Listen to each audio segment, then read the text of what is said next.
19મી રકમ એક ચલ બિંદુ PXY ના યામ છે, બે રેખાઓ છે x વત્તા y -5 બરાબર 0 અને 3x -2y + 7 બરાબર 0 થી લંબ અંતરોનો સરવાળો 10 હંમેશા રહે છે તો સાબિત કરો P બિંદુનો પથ એક રેખા છે।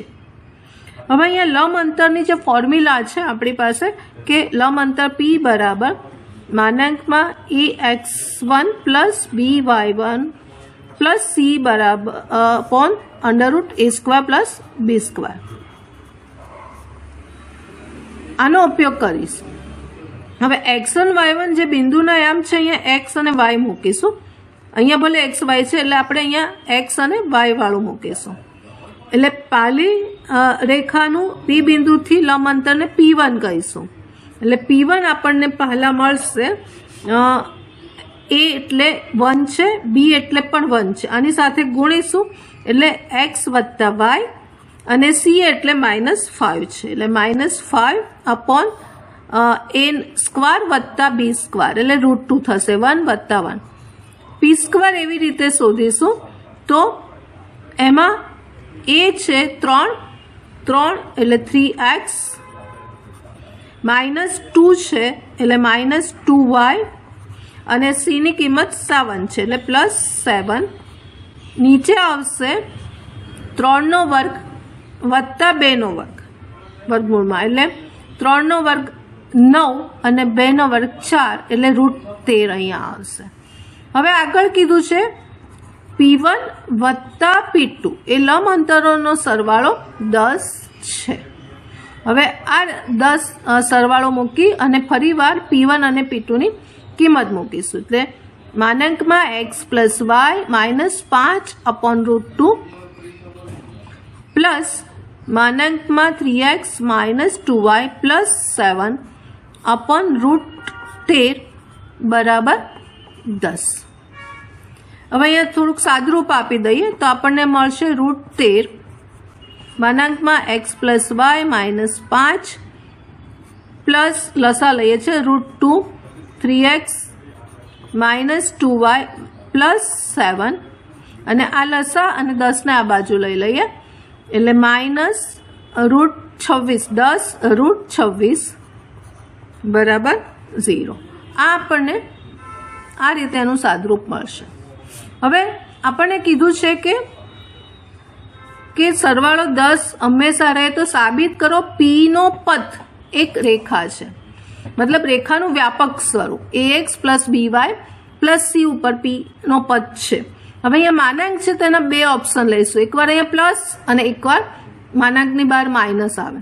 હવે જો પહેલો ઓપ્શન લઈએ પોઝિટિવ વાળો એટલે કે પ્લસ મૂકીશું તો √13 x + y -5 વત્તા √2 3x -2y + 7 -10√26 બરાબર 0 છે। હવે એનું સાદુરૂપ આપી દઈએ તો x વાળા પદો સાથે લઈ અને x ને કોમન કાઢીશું એટલે આપણી પાસે અહીંયા વધશે √13 x નો સહગુણક, અહીંયા x નો સહગુણક 3√2 એ બંને કોમન કાઢશું એટલે x અહીંયા સેમ વસ્તુ y સાથે √13 અને -2√2 અને y અને બાકીના અચળ પદને આપણે અત્યારે ભેગા લખીએ એટલે -5√13 + 7√2 અને -10√26 બરાબર 0 એટલે આ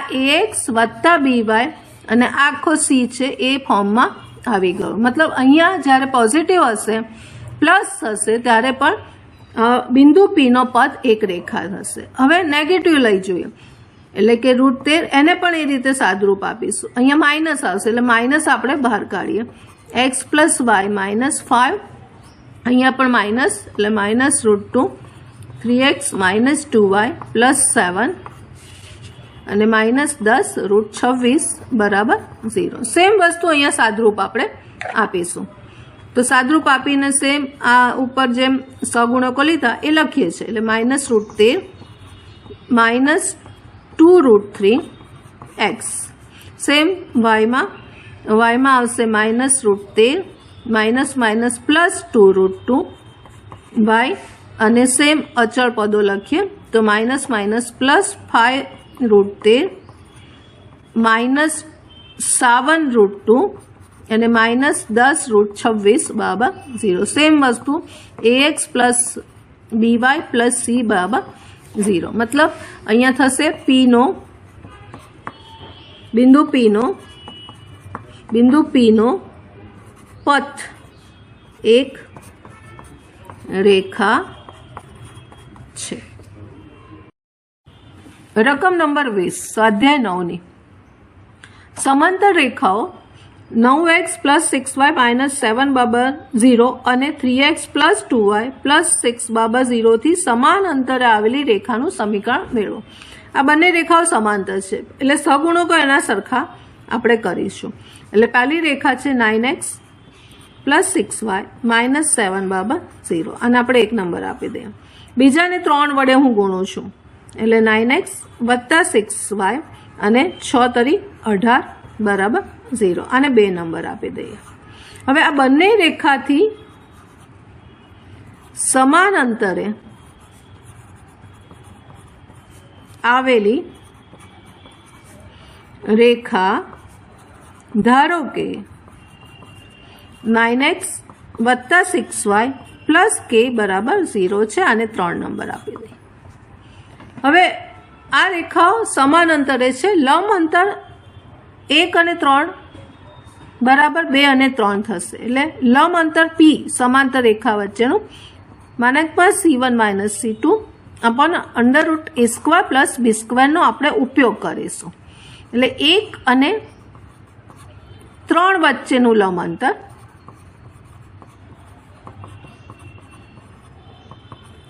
બરાબર 2 અને 3 વચ્ચેનું લંબ અંતર થશે.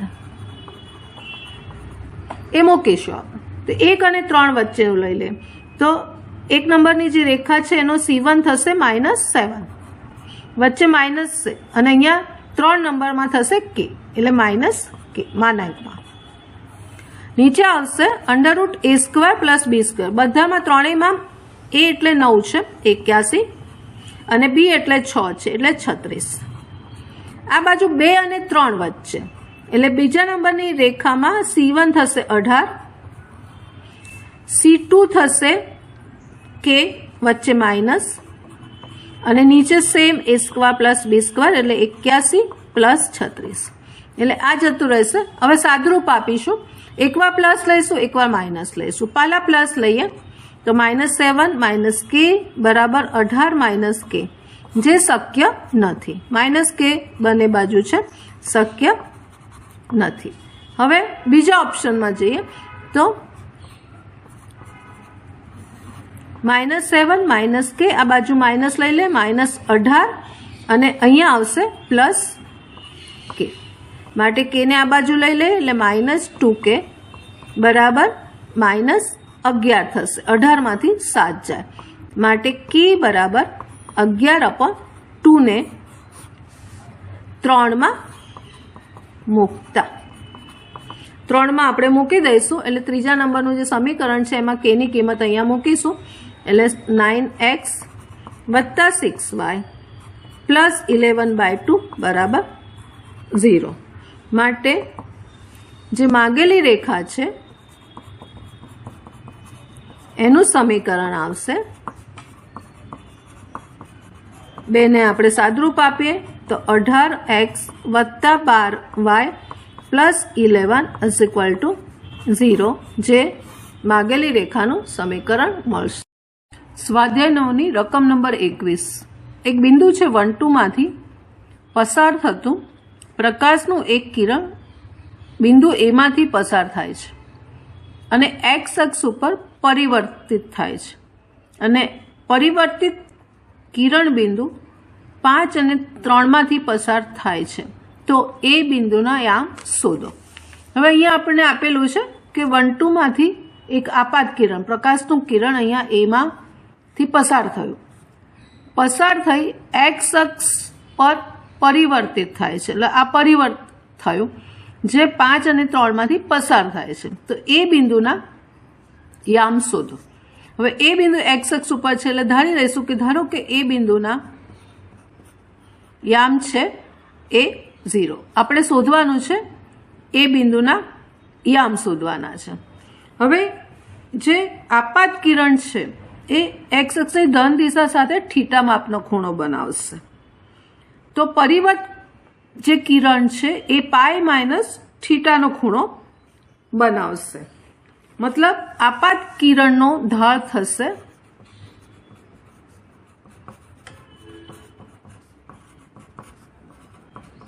tan થીટા થશે.